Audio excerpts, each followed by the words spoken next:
Hello friends, कैसे हैं आप सब। उम्मीद करता हूँ शानदार जिंदाबाद जबरदस्त होंगे।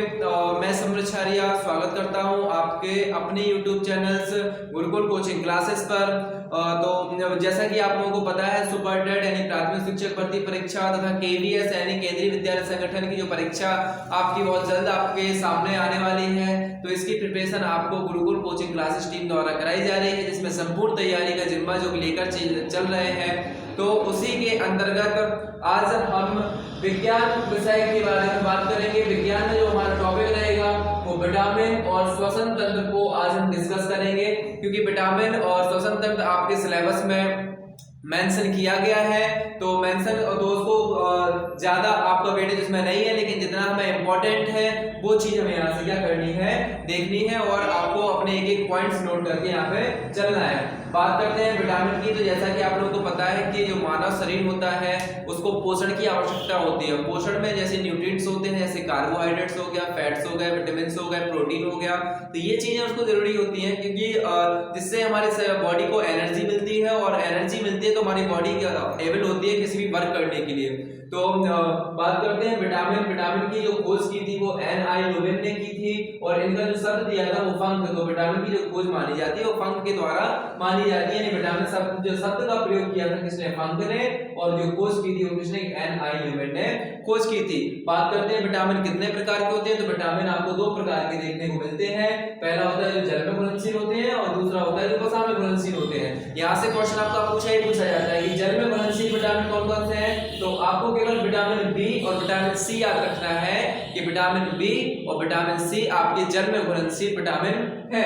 इसके अलावा जो भी विटामिन जैसे कि ए हो गया, डी हो गया, ई हो गया, के, ये जो विटामिन है वो किसमें घुलनशील है, वसा में घुलनशील विटामिन है। अब बात करते हैं कुछ महत्वपूर्ण विटामिन और उनकी कमी से होने वाले रोग। तो विटामिन ए का जो नाम है उसको कहा जाता है रेटिनॉल, और इसकी कमी से होने वाला जो रोग है वो होता है रतौंधी। यानी विटामिन ए की कमी से कौन सा रोग होता है, तो विटामिन ए की कमी से रतौंधी रोग होता है। और जो विटामिन ए जो होता है वो मानव के शरीर में जो यकृत नामक ग्रंथि होती है उसमें ये क्या होता है, संचित होता है।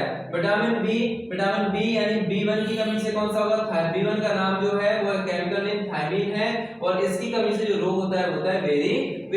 विटामिन B12 यानी B12 जिसकी कमी से हमारा एनीमिया जो होता है, रक्ताल्पता जिसको कहा जाता है, जैसे आपने मोस्टली देखा होगा खून की कमी हो जाती है, हीमोग्लोबिन कम हो जाता है, रक्ताल्पता हो जाती है, तो उसी को कहा जाता है आपका B12। ये B12 विटामिन की कमी से आपने देखा होगा जब आपको डॉक्टर टॉनिक्स वगैरह देते हैं तो उस पर आप उसका रैपर देखेंगे, उस पर लिखा है विटामिन B12, विटामिन B1 या C1, आपको ये सारे विटामिन बी लिखे रहेंगे उस पर। तो ये जो विटामिन बी होते हैं वो आपकी कमजोरी से रिलेटेड विटामिन होते हैं। यहाँ से आपके अगर इनको मेंटेन करें तो आपको मानव शरीर में यानी आपका जो शरीर है उसमें कमजोरी नहीं मिलेगी। अब बात करते हैं विटामिन सी का नाम जो है एस्कॉर्बिक एसिड, और इसकी कमी से स्कर्वी रोग होता है। विटामिन सी किस लिए इंपॉर्टेंट हो जाता है, क्योंकि ये घाव भरने में काफी हद तक सहायक होता है।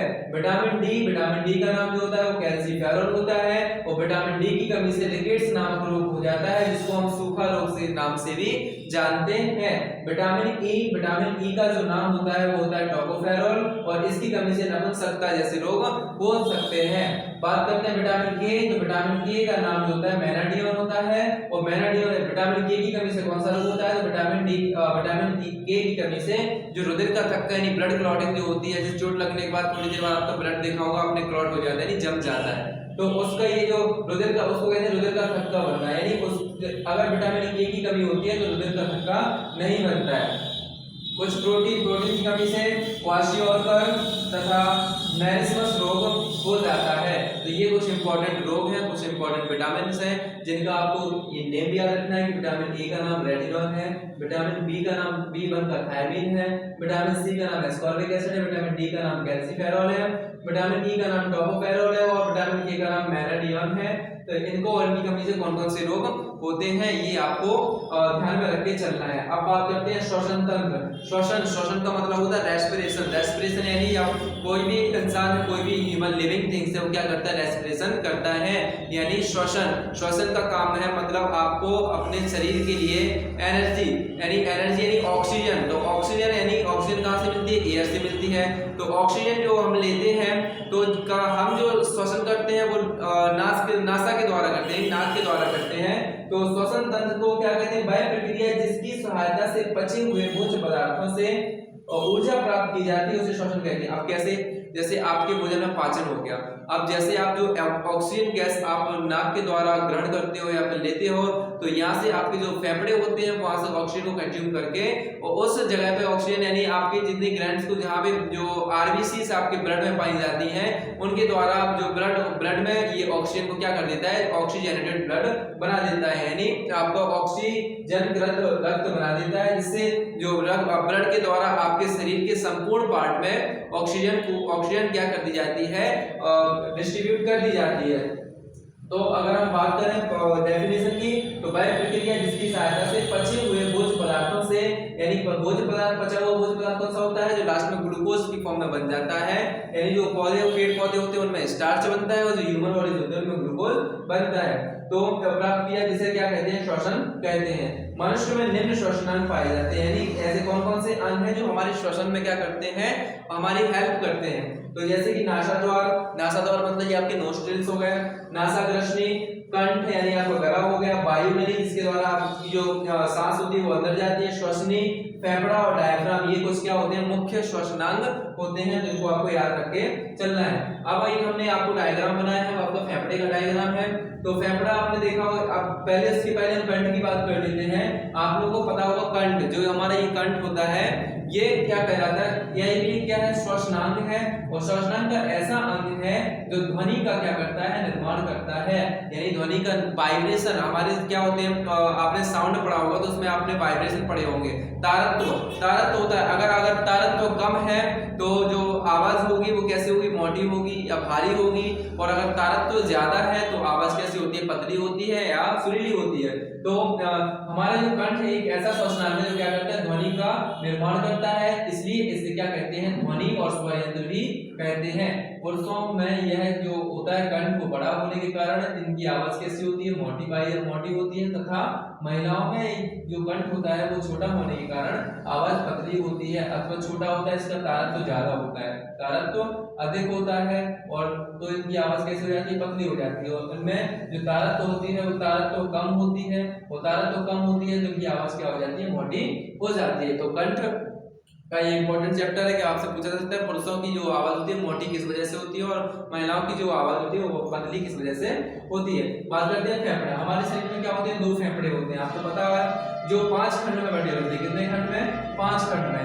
दाहिने में 3 खंड, यानी जो दाहिना ये वाला है आपका फेफड़ा, इसमें आपके ये वाला है राइट पार्ट, ये वाला है लेफ्ट पार्ट। तो जो राइट वाला पार्ट होता है यानी दाहिना वाला जो खंड होता है वो कितने पार्ट में डिवाइड होता है, 3 खंड में। देखो ये पहला वाला खंड, ये दूसरा वाला खंड, ये तीसरा वाला खंड। और जो दाहिने में 3 खंड में, जो बाएं वाला होता है उसमें 2 खंड होते हैं, जो ये है बाएं वाला, इसमें क्या होते हैं, 2 खंड होते हैं। फेफड़ों में लगभग 300 मिलियन वायु कोष्ठ होते हैं, ये छोटे छोटे आपको होल टाइप के दिख रहे होंगे, ये 300 मिलियन होते हैं, यानी आपके 300 मिलियन वायु कोष्ठ होते हैं जिनका काम होता है फेफड़े से ऑक्सीजन, जो ये ऑक्सीजन होते हैं इनको क्या करना, एब्जॉर्ब करना, ऑक्सीजन को क्या करना, फेफड़े के अंदर एब्जॉर्ब करवाना। और फिल्टर का काम करते हैं, क्या करते हैं, एयर जो आप लेते हो या फिर आपकी ऑक्सीजन है उसका फिल्टर का काम करते हैं कौन, वायु कोष्ठ। अब बात करते हैं फेफड़े से जो ऑक्सीजन होता है, अब जैसे आपने नाक के द्वारा ऑक्सीजन ग्रहण कर लिया, अब कहाँ पे ऑक्सीजन पहुंची, फेफड़ों में। तो फेफड़ों से जो आपके ब्लड में आरबीसी पाई जाती है, यानी रेड ब्लड सेल्स, यानी लाल रक्त कणिकाएं, ये जो होती हैं ये आपका क्या करती हैं, इनकी सहायता से संपूर्ण शरीर में क्या करते हैं, परिसंचरित करते हैं, किसको, ऑक्सीजन को। यानी आपने ऑक्सीजन ली, अब यहाँ से ऑक्सीजन को किस में मिक्स कर दिया जाएगा, ब्लड में मिक्स कर दिया जाएगा, आपके रक्त में मिक्स कर दिया जाएगा, और किसके प्रयोग से, आरबीसी के द्वारा। तो ये जो होती है वो क्या करती है, संपूर्ण शरीर में क्या कर देती है, परिसंचरित कर देती है। यानी ब्लड जब ब्लड में मिल जाएगी तो ब्लड तो आपका पूरे बॉडी में क्या हो रहा है, सर्कुलेट हो रहा है, तो उससे आपका क्या हो जाता है, एवरी पार्ट्स ऑफ जितने आपके सारे सभी अंगों को, जितने भी आपके अंग हैं सभी को क्या मिल जाती है, ऑक्सीजन प्राप्त हो जाती है। अब कुछ इंपॉर्टेंट फैक्ट्स, जो अमीबा, पैरामीशियम आदि में जो श्वसन होता है वो बॉडी सरफेस के द्वारा होता है। ये इंपॉर्टेंट क्वेश्चन पूछे जाते हैं कि अमीबा, पैरामीशियम आदि में श्वसन किसके द्वारा होता है, बॉडी सरफेस के द्वारा होता है। केंचुए में जो श्वसन होता है वो नम युक्त त्वचा के द्वारा, आपने केंचुआ देखा होगा, उसकी जो त्वचा, ऊपरी त्वचा होती है वो कैसी होती है, और मॉइस्चर होती है, गीली, हमेशा गीली रहती है, नम युक्त रहती है, तो उसी से वो क्या करता है, रेस्पिरेशन करता है, श्वसन करता है। अब बात करते हैं मछली तरफ टैडपोल। तो मछली जो टैडपोल होती है ये किससे श्वसन करते हैं, गलफड़ों के द्वारा। ये किसके द्वारा श्वसन करते हैं, गलफड़ों के द्वारा। और कीट वर्ग में जो श्वसन होता है वो वायु नली के द्वारा होता है। अब कुछ इंपॉर्टेंट रोग भी होते हैं जो श्वसन से संबंधित होते हैं, जैसे कि आपने सुना होगा टीबी।